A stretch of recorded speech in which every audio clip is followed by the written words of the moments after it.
Halo, selamat pagi, selamat siang, dan selamat malam. Apa kabar rakyat Indonesia? Pada kali ini kita akan membahas sebuah judul, perbedaan Jokowi dengan presiden sebelumnya adalah kejelasan arah dan tujuan.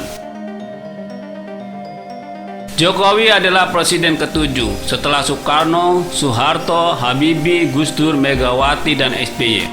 Sama dengan presiden lainnya, Jokowi dipilih untuk mengepalai negara dan mengelolanya. Tapi yang membedakannya dengan presiden sebelum-sebelumnya adalah kejelasan arah dan tujuan dia menahkodai negara ini. Kalau secara teori, semua presiden akan mengaku ingin membawa negara menjadi lebih maju dan membuat rakyatnya sejahtera. Tapi pada kenyataannya, hanya Presiden Jokowi yang mampu membawa kapal bangsa ini ke arah kemajuan dan kesejahteraan itu. Sebelum-sebelumnya ada presiden yang mungkin karena kealpaannya hanya memprioritaskan suasana tenang dengan segala ketenangannya. Artinya tidak ada pembangunan yang berarti, biarpun hanya masuk kategori negara berkembang, yang penting rakyat tenang. Walaupun akhirnya ketenangan yang semu tidak akan bertahan selamanya. Pada ujung kepemimpinannya malah terjadi huru-hara yang tidak pernah terbayangkan sebelumnya. Ada juga presiden yang sibuk mencitrakan ini pembangunan, itu keberhasilan, sambil mengasuhi gerombolan pengacau keamanan. Dan pada kenyataannya proyek mangkrak yang malah terjadi di mana-mana. Dan bom waktu kaum intoleransi malah berkembang dengan suburnya.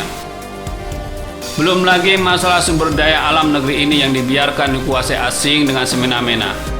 Ada pencitraan tentang subsidi BBM untuk menyelamatkan kehidupan rakyat, serta operasi bantuan langsung tunai untuk alasan menggairahkan perekonomian masyarakat, tapi nyatanya hanya meninggalkan hutang yang tidak produktif sama sekali. Di era Jokowi lah kita mengenal pembangunan infrastruktur yang super dahsyat, merata di seluruh pelosok negeri, tidak cuma bandara dan jalan tol, waduk, jembatan, dan pengairan sawah di kampung yang terpencil pun dibangun. Tidak hanya ketersediaan listrik, internet, dan teknologi data yang mumpuni pun sudah disiapkan, sehingga kita menjadi tidak minder dengan negara-negara tetangga yang juga membangun infrastruktur yang sama. Di masa Jokowi pula kita bisa merasakan pemerataan yang sebenarnya, di mana sebagai contoh terjadi harga BBM, semen, dan pupuk yang sama pada setiap pelosok negeri.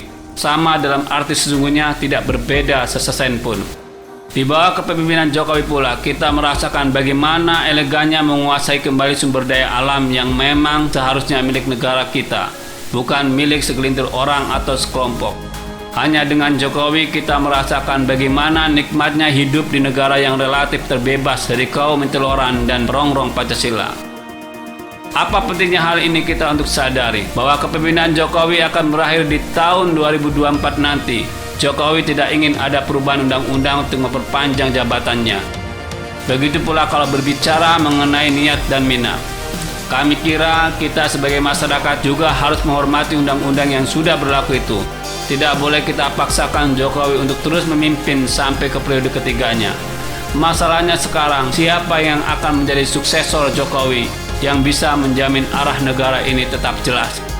Banyak kandidat yang bermunculan melalui survei yang valid maupun yang abal-abal, memberikan data kepada kita bahwa dalam pembicaraan masyarakat, baik luas ataupun sempit, mereka itu menjadi kandidat untuk menggantikan Jokowi kelak sebagai nahkoda negeri. Maka penting bagi kita untuk menjadikan Jokowi sebagai standarisasi kepemimpinan negeri ke depannya, agar apa yang sudah dikerjakan, apa yang sudah diusahakan oleh Jokowi tidak menjadi sia-sia kembali. Terus terang, kita baru mendapati pembangunan negeri seperti ini setelah 70 tahunan Indonesia merdeka. Artinya tidak mudah menemukan pemimpin seperti Jokowi, tegas, fokus hanya pada tujuan dan arah pembangunan yang jelas. Mungkin puluhan tahun kemudian baru ditemukan lagi. Tentu kandidat yang tersedia sekarang tidak akan sama persis dengan yang Jokowi mampu.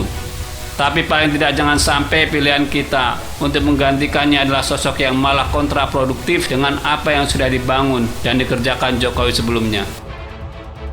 Bagaimana cara memilihnya sedangkan kita belum tahu program-program mereka sebagai kandidat, bahkan kesediaan mereka atau mungkin kemampuan mereka untuk nanti tampil menjadi kandidat saja, kita belum tentu bisa memastikannya. Yang paling mudah sebenarnya untuk tahap sekarang ini adalah proses eliminasi.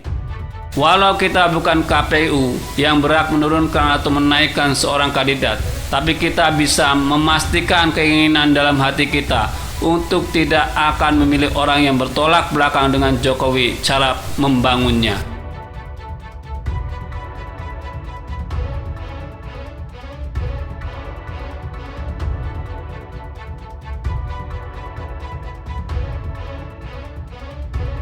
Nah, bagaimana menurut Anda semua? Silahkan ketik kolom komentar di bawah dan jangan lupa subscribe channel ini. Terima kasih.